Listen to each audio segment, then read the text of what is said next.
Olá, amados, paz e bem, eu sou Melquisedeque e estou aqui para os comentários da lição desta semana, lição de número 8, com o tema O papel do líder e a convivência cristã. Lembrando que você pode adquirir este slide em PowerPoint no site ebdemfoco.com.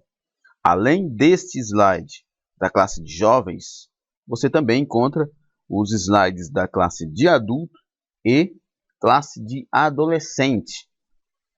Além dos slides que você pode editar e usar na sua igreja, você encontra também os comentários em vídeo, os comentários em áudio, comentários em PDF, subsídios em vídeos e subsídios em PDF, além de cursos de capacitação para o professor, cursos gratuitos. Tudo isso no ebdemfoco.com. Acesse www.ebdemfoco.com e confira.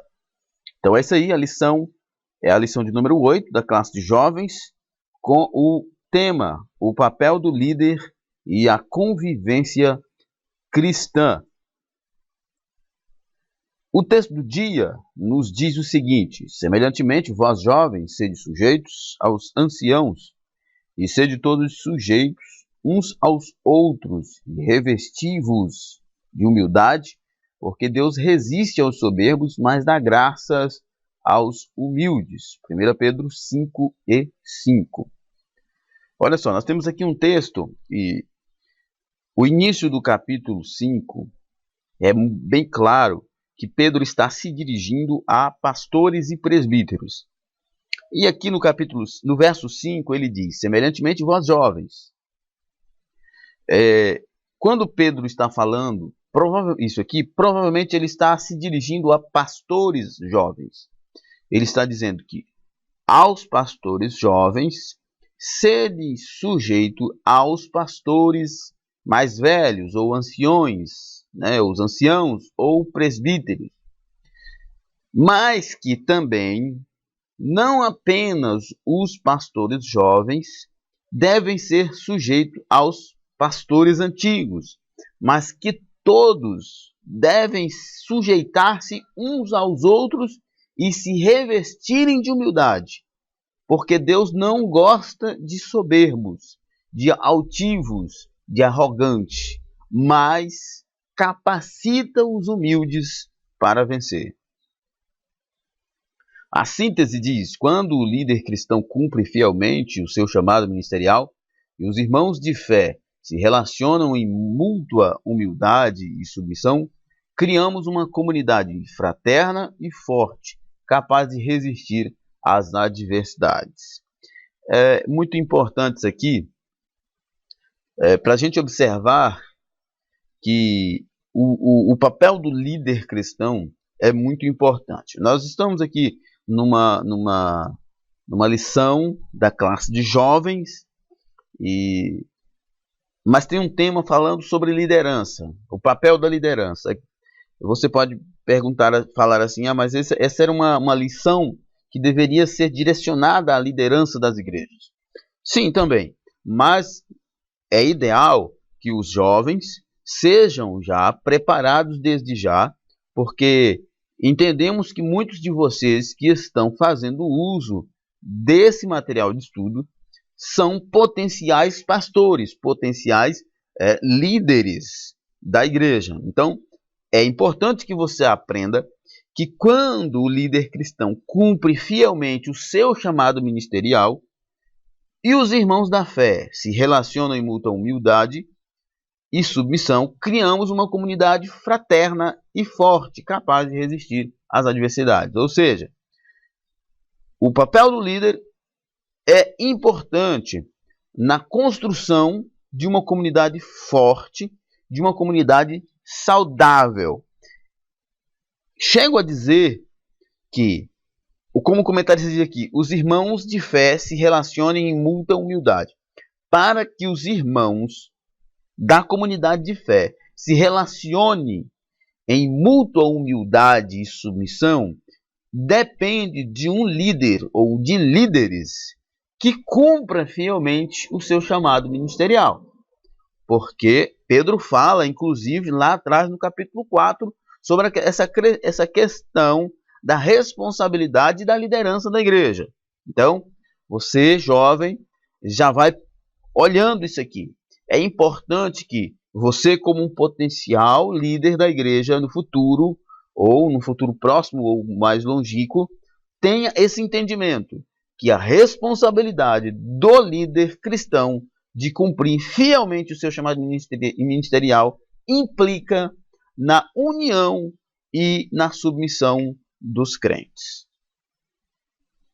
O texto bíblico se encontra em 1 Pedro 5, de 1 a 14, né? Nós estamos finalizando aqui a primeira carta de Pedro. Eu não vou me deter no texto como de costume, em virtude do tempo. A nossa introdução nos diz o seguinte: Pedro está chegando ao fim da sua primeira carta e, antes de concluir, tem uma palavra pastoral aos membros da igreja, incluindo os líderes, pois sabia da importância do bom preparo dos ministros cristãos na condução do povo de Deus em tempos de angústia. Naquela época, os irmãos estavam vivendo tempos de perseguição física mesmo. E Pedro alerta ali os irmãos a viverem em união e alerta os líderes a apresentar-se diante de Deus de bom grado, a liderar o povo de Deus com amor. Em tempos de dificuldade, é importante que tenhamos líderes com esse perfil, que estejam preparados, que amem os irmãos, que estejam prontos para conduzi-los, mesmo em meio a tantas dificuldades. Hoje, no tempo que nós vivemos, é muito importante. Nós vivemos em tempos de uma sociedade fragilizada, em tempos de ataques de ideologias, e os líderes, os pastores, os presbíteros, os dirigentes aí, os professores da EBD, precisam estar preparados para isso.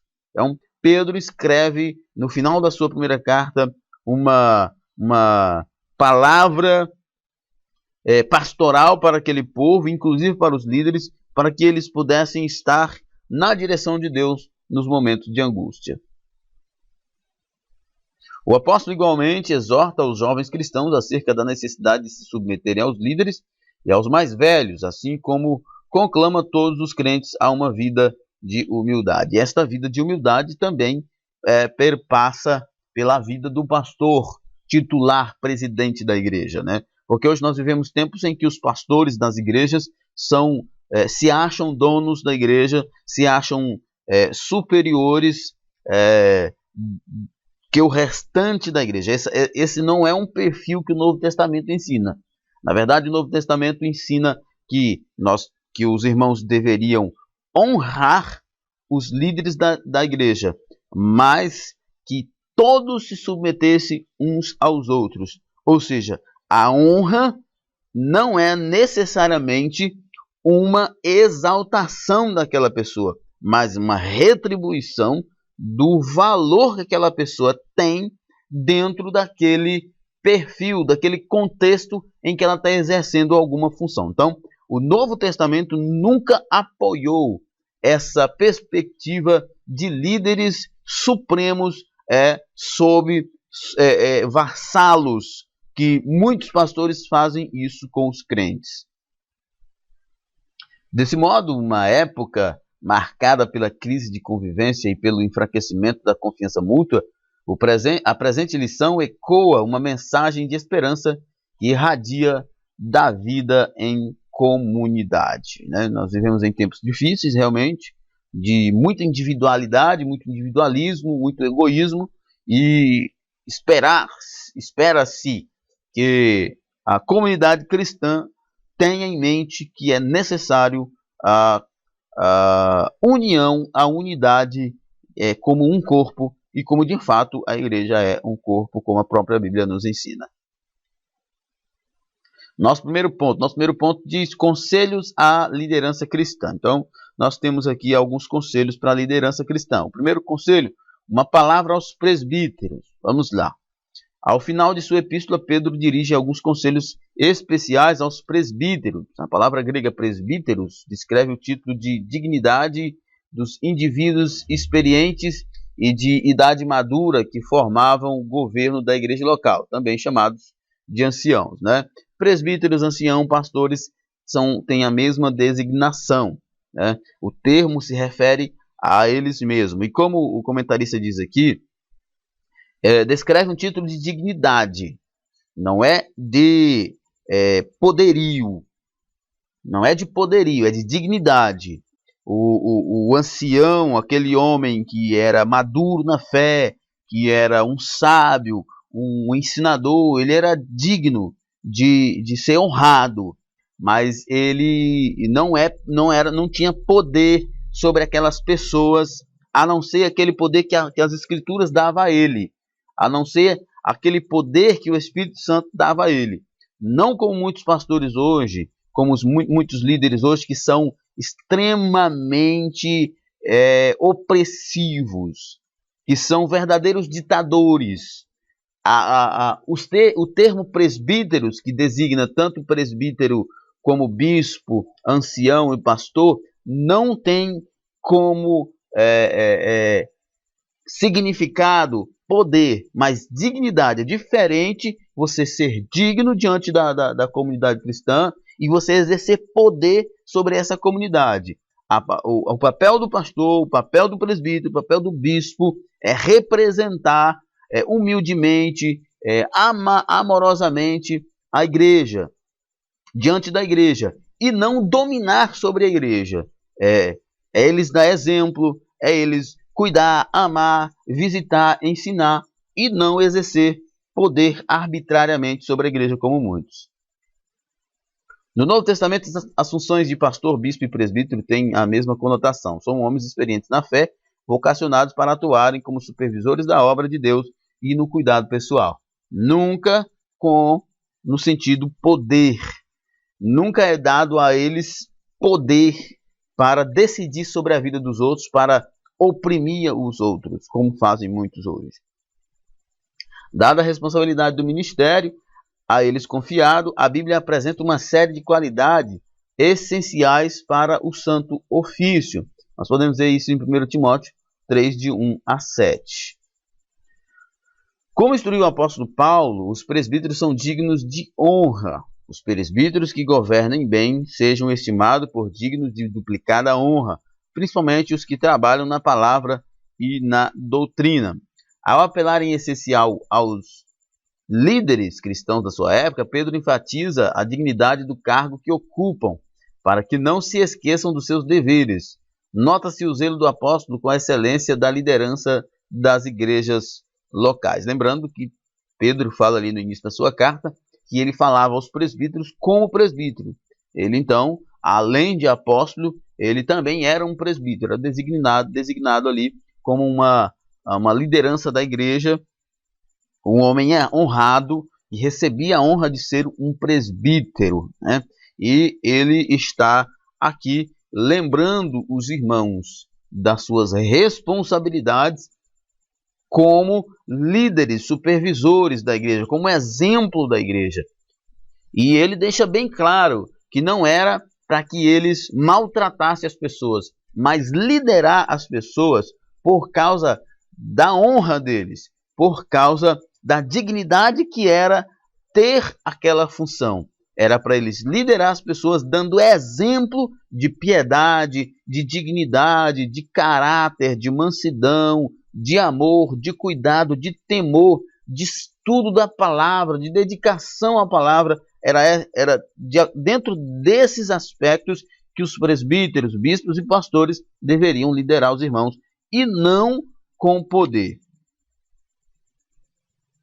Apesar da sua autoridade apostólica, Pedro apresenta-se como um presbítero, uma postura humilde, muito diferente daqueles que atualmente se autoproclama apóstolos, né? O pastor Luiz Saião, inclusive, diz que muita gente dá a Pedro,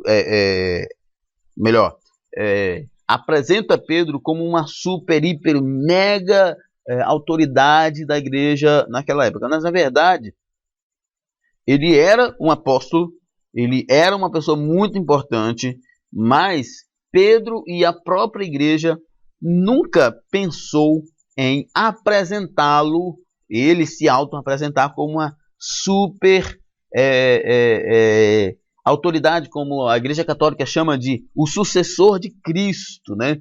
Não. Pedro, inclusive aqui ele se coloca como presbítero, como aquele que serve as pessoas, como aquele que está ali para cuidar das pessoas, e não como um imperador, como muitos pastores se colocam hoje.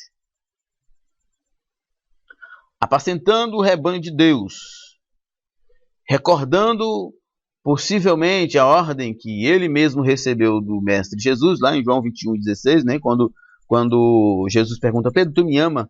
E ele diz, sim, Senhor, te amo sim. E Jesus diz, então apacente as minhas ovelhas. Pedro admoesta os obreiros a apacentarem o rebanho de Deus. Apacentai o rebanho de Deus que está entre vós, tendo cuidado dele, não por força, mas voluntariamente, nem por torpe ganância, mas de ânimo pronto. Não é para fazer obrigado,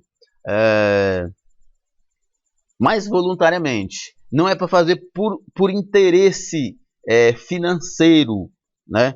E não é para fazer com preguiça, é para fazer com amor, com dedicação. A obra de Deus é feita desta forma, tá? Para você jovem, que é um potencial obreiro, ou que já é obreiro, lembre-se, existem alguns requisitos para o exercício ministerial, e o apóstolo Pedro está apresentando ele aqui no capítulo 5 e no verso 2. Nas escrituras, dada a familiaridade com o pastoreio, a relação entre o pastor e suas ovelhas é usada como uma bela metáfora de amor, cuidado e proteção. Por esse motivo, o salmista Davi declara de modo confiante, o Senhor é meu pastor e nada me faltará. Essa imagem é muito importante, né? Porque o pastor das ovelhas lá no pasto, eles eram, isso é muito contraditório. Você olhar para a postura das maioria das lideranças, especialmente no contexto pentecostal e neopentecostal, uma vez que a igreja é chamada de ovelhas e os pastores, né, os líderes de pastores, essa imagem ela destoa demais uma da outra, porque o pastor das ovelhas, no contexto do Oriente Antigo, eles eram os grandes e únicos protetores daquele rebanho. Eles eram protetores. Lembra de Davi, lá no campo, cuidando das ovelhas? O que veio? Veio o urso e veio o leão. E Davi, ainda um garoto, enfrentou o urso e o leão. Ele enfrentou duas feras, correndo o risco de morrer para salvar as ovelhas. Essa era a tônica do comportamento do pastor diante das ovelhas. Quantos pastores hoje, quantos líderes hoje teriam coragem de entrar na frente de um predador para salvar a sua ovelha? Nenhum, ou pelo menos poucos. Não posso dizer que nenhum, porque há muitos homens piedosos ainda dentro das igrejas. Mas no contexto pentecostal e neopentecostal, existem muito mais chefes, muito mais imperadores, entre aspas, do que pastores. E você, jovem, que está se preparando para o ministério, lembre-se, não seja esses chefes, esses imperadores, seja pastor. Jesus se apresenta como o bom pastor, que conhece as suas ovelhas e por elas dá a sua vida. O pastor tinha esse perfil. Como Davi afugentou, né, pela força do Espírito Santo que ele recebeu, ele afugentou o lobo e o leão. Mas o pastor, os outros pastores, comumente também passavam por essas situações de ter que enfrentar feras para defender as suas ovelhas. Aplicada à igreja, apacentar as ovelhas tem um sentido espiritual de guiar, biblicamente prove de Deus, alimentar por meio da palavra, resgatar as ovelhas perdidas e defendê-las contra os lobos devoradores. Viu? Exatamente o que nós dissemos. Terceiro conselho, cuidado com as ovelhas. É um enorme privilégio alguém ser chamado para o santo ministério. De fato, Paulo diz que aquele que almeja o episcopato, coisa boa almeja. Todavia, pesa sobre o obreiro cristão a grande responsabilidade de cuidar do rebanho, o dever de zelar pelas vidas que foram confiadas por Deus. A responsabilidade nossa como obreiros, que ensinamos, especialmente nós que somos professores da EBD, a nossa responsabilidade ela é substancial. Porque pior do que não ensinar é ensinar errado, tanto na palavra quanto no exemplo. Então, desde o pastor até os professores da EBD, a responsabilidade do cuidado com as ovelhas é muito grande, porque, apesar de ser um privilégio, mas nós temos que estar disponíveis e capacitados para zelar pelas vidas dessas pessoas. São vidas preciosas que foram compradas na cruz e que foram colocadas sobre a nossa responsabilidade para cuidar, para discipular, para instruir essas pessoas e encaminhá-las no caminho de Deus. A responsabilidade do obreiro é muito grande.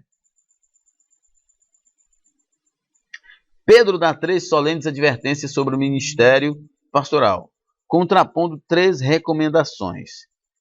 Primeiro, o ministério não deve ser exercido por obrigação, e sim voluntariamente. Não é por obrigação, não é não é sem querer, não é obrigado, forçado. É voluntário, você precisa se dispor.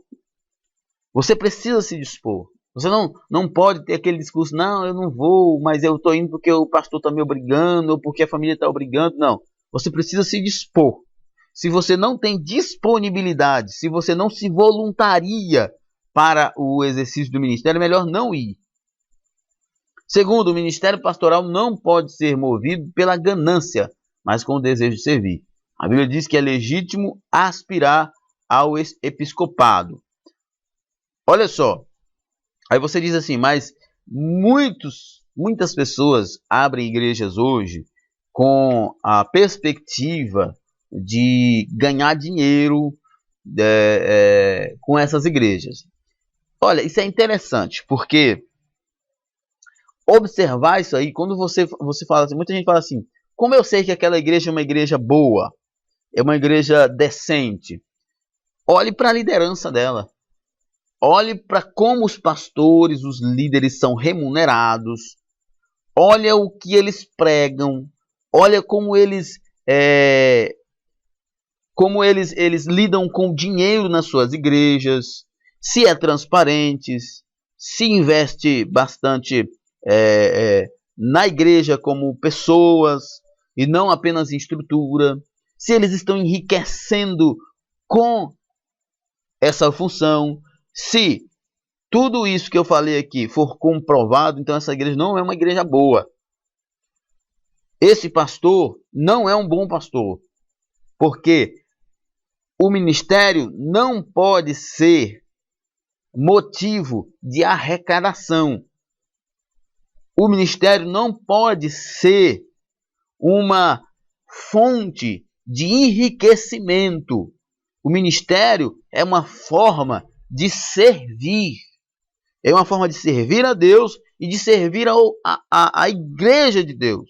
Não uma forma de enriquecer. Se você vê uma igreja onde seus pastores enriquecem com o dinheiro das igrejas, dos irmãos, é porque essa igreja não é uma igreja boa e é porque esse pastor não é um bom pastor.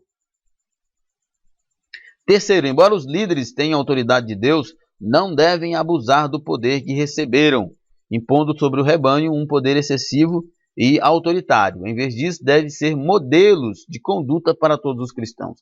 A tônica de Pedro, a ênfase de Pedro é que os líderes lideram pelo exemplo, não pela ordem, pelo exemplo. Olha, eu conheço muitos pastores que ordenam que os irmãos estejam na escola dominical, mas eles mesmos não vão.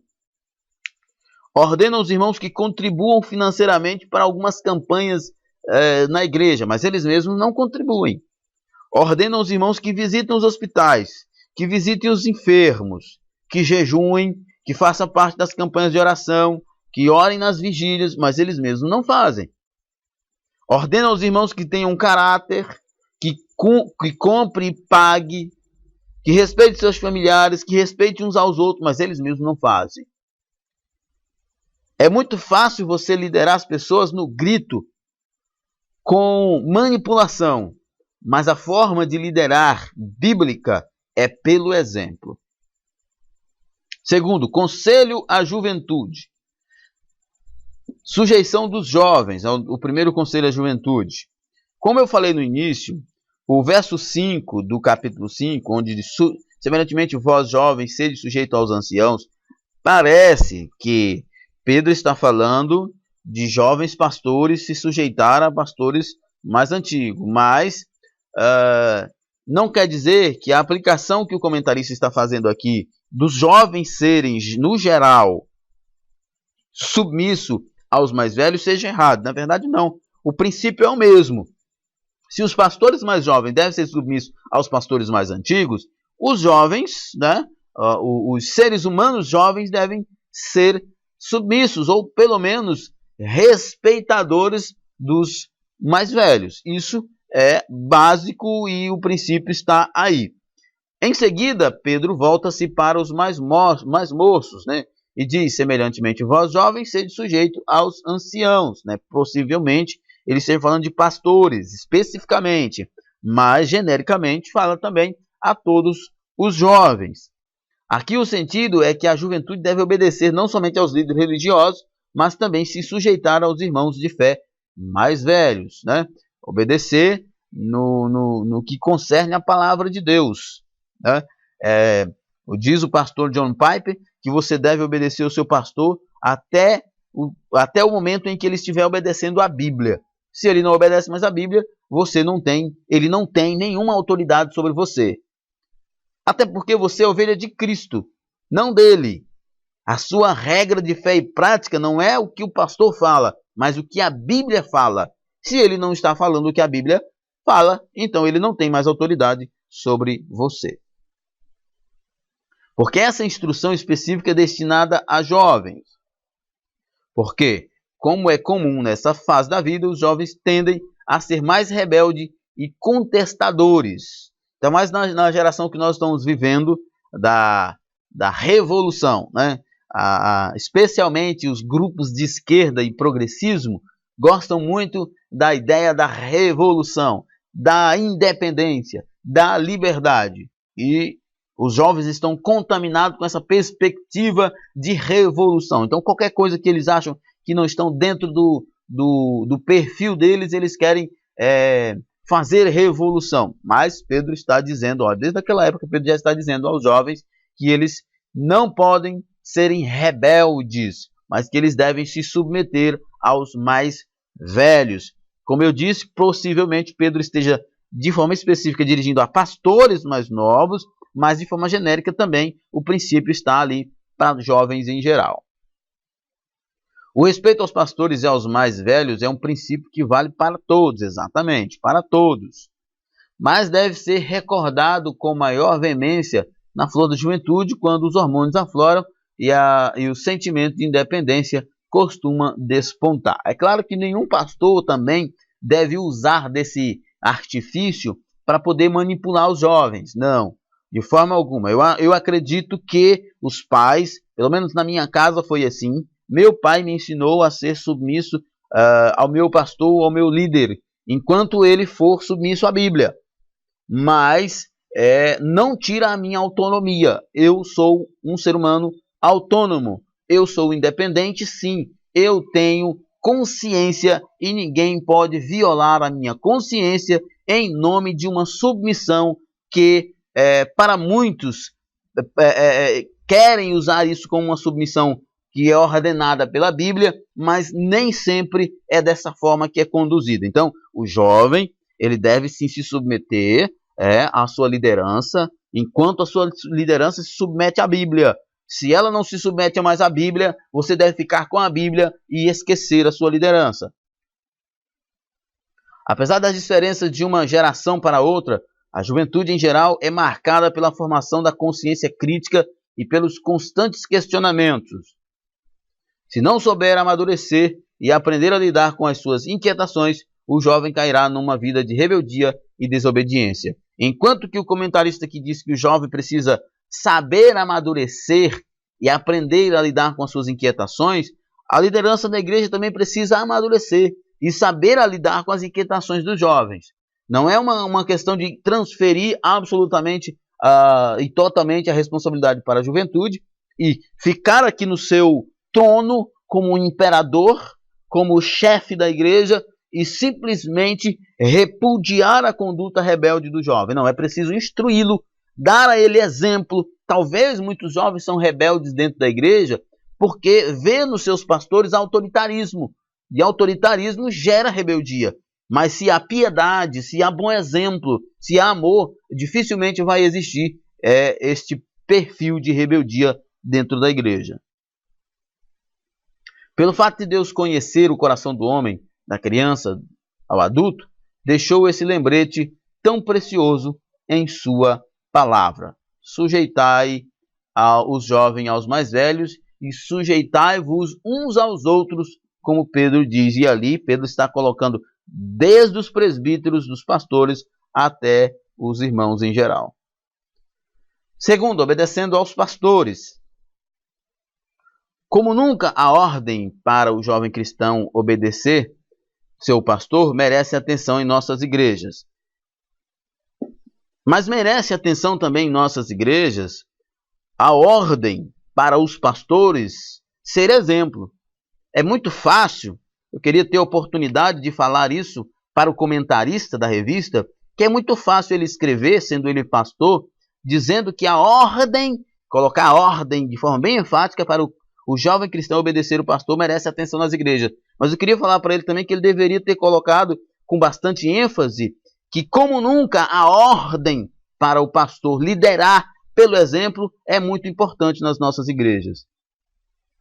A chamada geração do milênio caracteriza-se por uma contraposição às regras, à formalidade e às instituições. Lembrando sempre, quando você ouve o foco sobre uma exortação na igreja, com um problema que está latente na igreja, dizem a maioria dos especialistas que toda a equipe é reflexo do seu líder.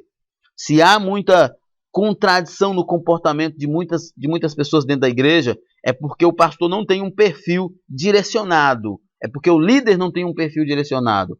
Se os jovens são rebeldes, a fase da juventude traz sim essa contextualização da rebeldia. Mas uma vez que os líderes da igreja que cuidam desses jovens são exemplos para ele, é mais fácil lidar com isso. Diversas pesquisas sugerem que um alto percentual de jovens da atualidade diz ter fé, mas não querem pertencer a uma religião. Afirmam ser espirituais, mas preferem não fazer parte de uma igreja específica. É óbvio, as pessoas, eles não deixam de ter fé, né? Eles querem ter uma espiritualidade. O que eles não querem é pertencer a uma religião, porque basicamente a maioria das religiões, os líderes são opressores. Os líderes não estão liderando através do exemplo, como Pedro ensina. Como é que eu posso exigir obediência de uma pessoa se no mesmo contexto em que eu extraio essa ordem de obediência, esse mesmo contexto está dizendo para mim que eu devo ser exemplo e eu não sou exemplo? Então, às vezes é muito fácil criticar o jovem, às vezes é muito fácil apontar a rebeldia do jovem, mas ninguém aponta a falta de exemplo das lideranças para os jovens. Mas isso, é claro, não significa, jovem, que você deve ser rebelde com os seus líderes e seus pastores. Muito pelo contrário. Seja submisso, ore por eles, para que Deus os abençoe e para que vocês tenham vida abençoada. Um número significativo deles tem percepções negativas sobre a igreja e a liderança religiosa. Isso aqui, por que o jovem tem uma percepção negativa sobre a igreja e a liderança religiosa? Na verdade, a percepção sobre a igreja, uma percepção negativa sobre a igreja, é porque essa juventude não tem muita sabedoria. E ela, então, associa a igreja com a própria liderança religiosa. E a liderança religiosa, às vezes, é que traz esta má fama para esta igreja. Porque o que nós vemos hoje? Nós vemos hoje que a liderança religiosa, os pastores enriquecem com o dinheiro da igreja, os pastores não são transparentes com os recursos da igreja, os pastores não são transparentes com a própria vida, não são piedosos, não param para visitar, são extremamente agressivos no sentido que são ditatoriais, e por mais que o aspecto rebeldia da juventude seja errado, mas esse perfil que a maioria das lideranças religiosas tem só vai agravar o problema. Então, como diz o pastor Leonardo Ravenhild, o juízo tem que começar realmente pelo púlpito da igreja, pela liderança da igreja, porque se tem uma dificuldade de acerto na membresia da igreja, é porque eles não estão vendo o acerto lá na liderança da igreja.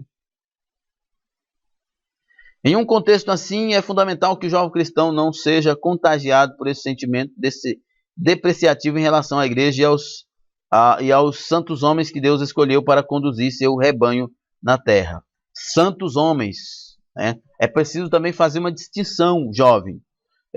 De fato, você não deve ser rebelde. Rebeldia não condiz com aquilo que é ensinado no Novo Testamento. Porém, tenha cuidado também com essa expressão santos homens de Deus. Nem todos são santos. Muitos deles, mas muitos mesmo, talvez até a maioria, são lobos, não tem nada de santo. Um número significativo deles tem percepções negativas sobre a igreja e a liderança religiosa, né? Repetiu aqui o slide. Mas é isso mesmo, né?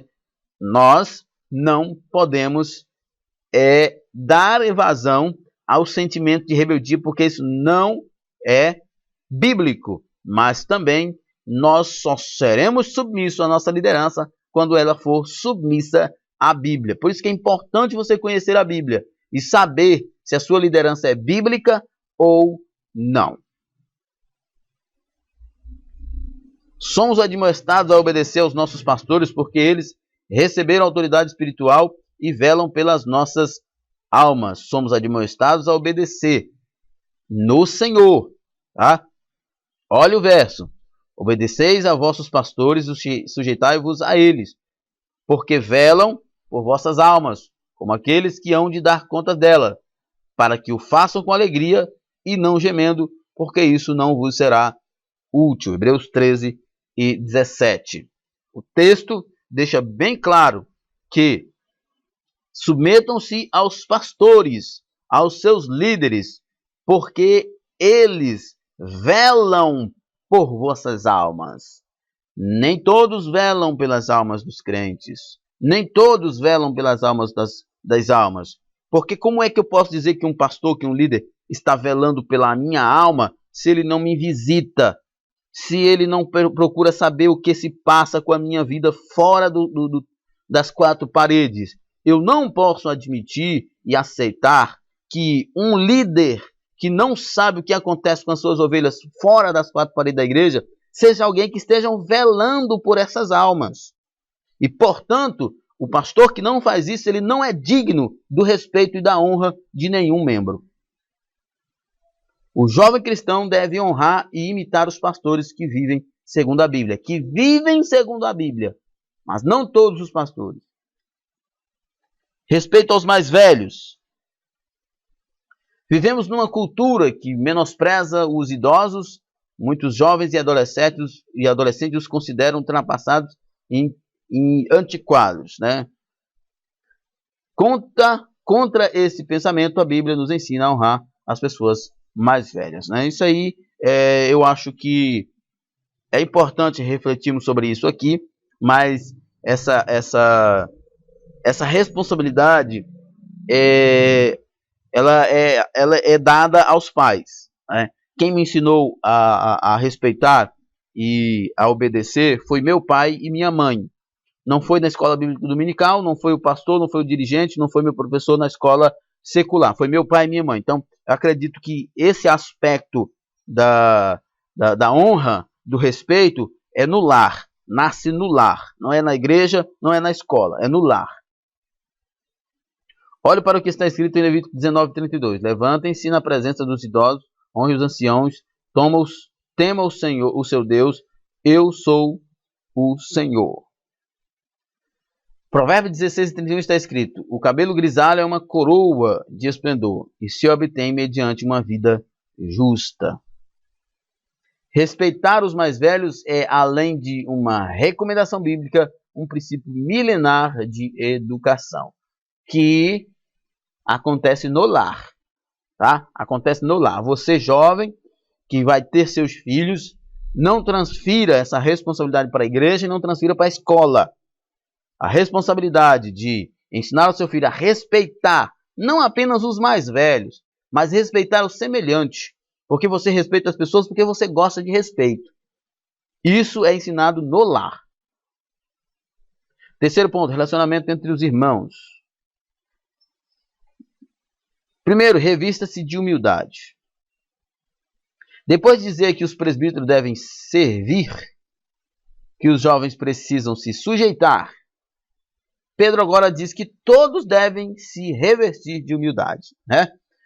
Presbíteros, pastores e bispos liderem, mas liderem servindo.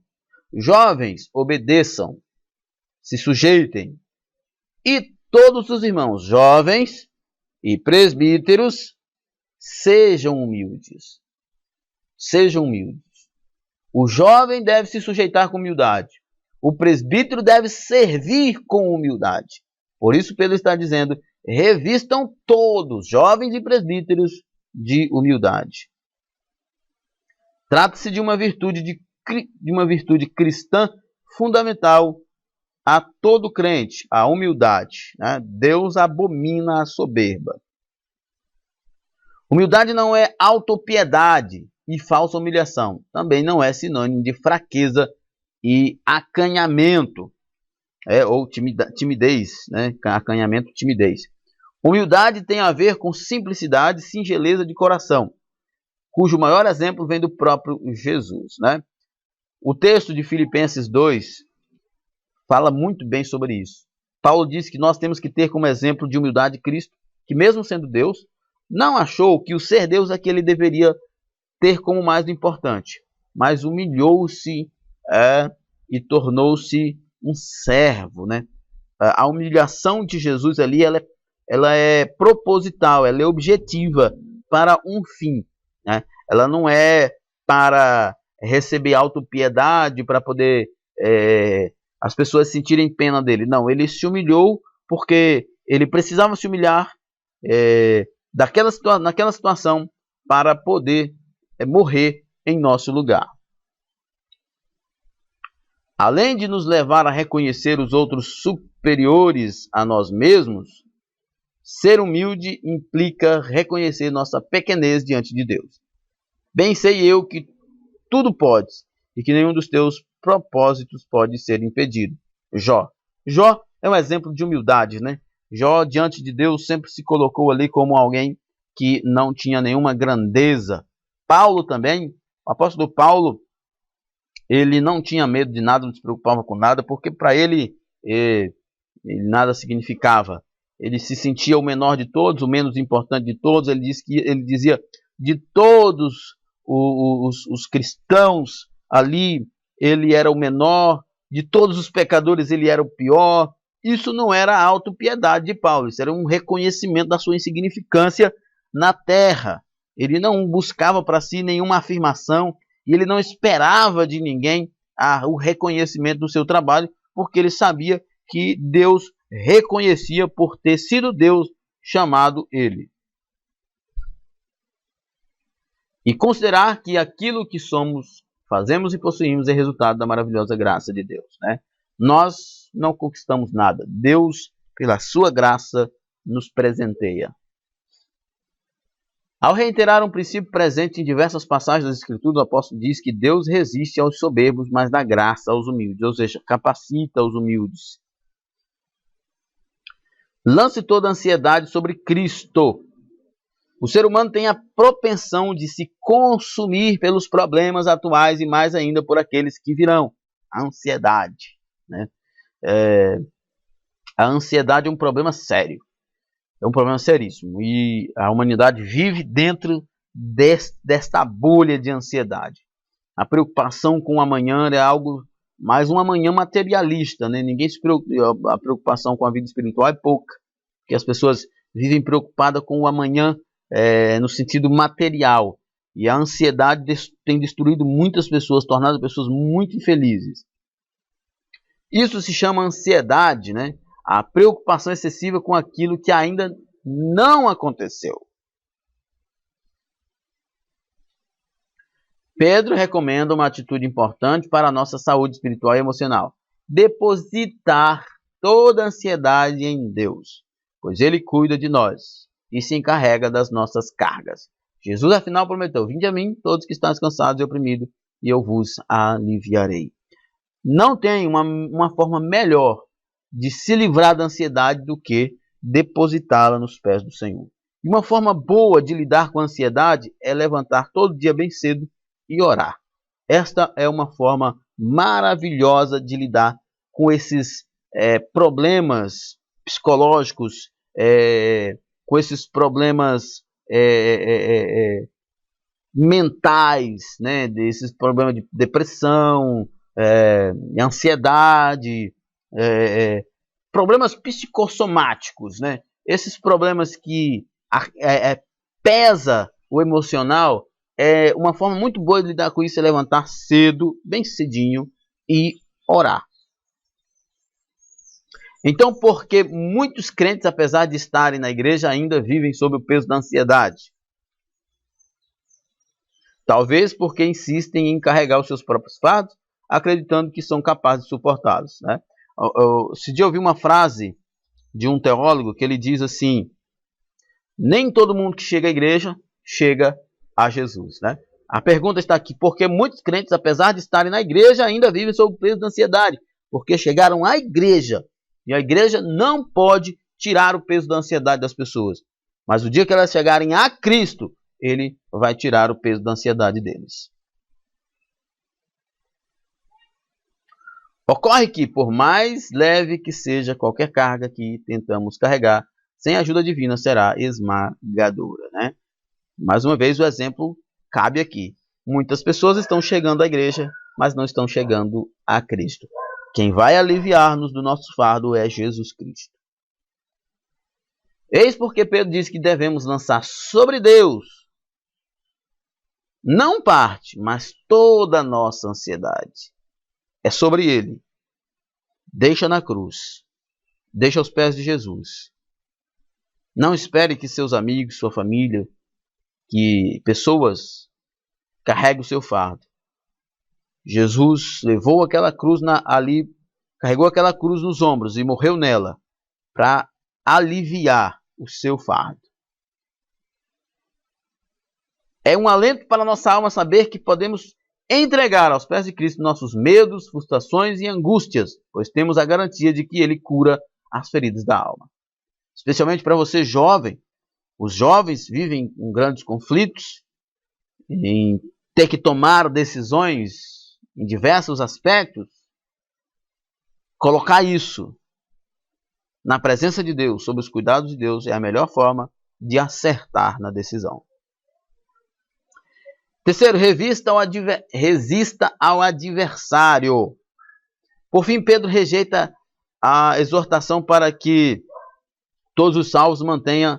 Por fim, Pedro reitera, melhor dizendo, a exortação para que todos os salvos mantenham a sobriedade e a vigilância, pois o inimigo das nossas almas está à espreita, bramando como leão, querendo nos tragar, né? A ideia de Pedro falar sobre isso aqui é porque anteriormente, inclusive no capítulo 4, ele fala de um fim que se aproxima. Por isso ele diz que deviam os irmãos estar, e devemos nós estar em vigilância, porque o inimigo está ao nosso derredor, bramando como leão, buscando quem possa tragar. O adversário e seus demônios tentam se aproveitar dos momentos de turbulência para destruir a vida do cristão. Não só do cristão, mas de qualquer pessoa, né?